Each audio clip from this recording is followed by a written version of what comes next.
నీ జీవితానికి ఒక గురి ఉంది.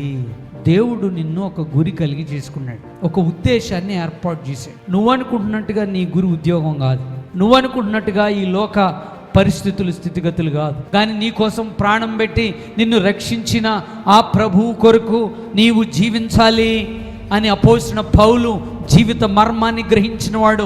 నేను దేని కొరకు జీవిస్తున్నాను, ఎందుకొరకు జీవిస్తున్నాను, ఏం చేయాలి, ఎలా జీవించాలి, నా కుటుంబం, నా భర్త, నా భార్య, నా పిల్లలు, మేమంతా సంఘంగా ఎటు వెళ్ళాలి, వాట్ ఈజ్ అవర్ పర్పస్, మేము ఎందుకు బ్రతకాలి ఇంకొక రోజు. Unit to find out.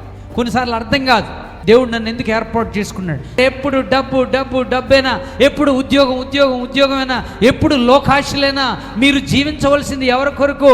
మీరు జీవించవలసింది మీ కొరకు ప్రాణం పెట్టి తిరిగి లేచిన యేసయ్య కొరకు కాదా? That's what you need to live for. చాలా మంది దేవుని కొరకు జీవించట్లేదు. యేసయ్యని నమ్ముకున్నారు కానీ దేవుని కొరకు జీవించట్లేదు.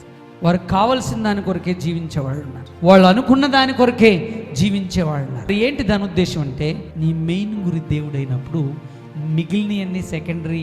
ఫస్ట్ దేవుడు అవ్వాలి, ఫస్ట్ దేవునికి ఆ ప్రథమ స్థానం ఇవ్వాలి, ఫస్ట్ దేవుని సన్నిధికి ప్రథమ స్థానం ఇవ్వాలి, ఫస్ట్ దేవుని వాక్యానికి ప్రథమ స్థానం ఇవ్వాలి, ఫస్ట్ దేవుని బిడ్డలకి ప్రథమ స్థానం ఇవ్వాలి. ఫస్ట్ నువ్వు ఏది చేసినా సరే మొట్టమొదటి దేవునికి స్థానం ఇవ్వాలి. Because you are living for God.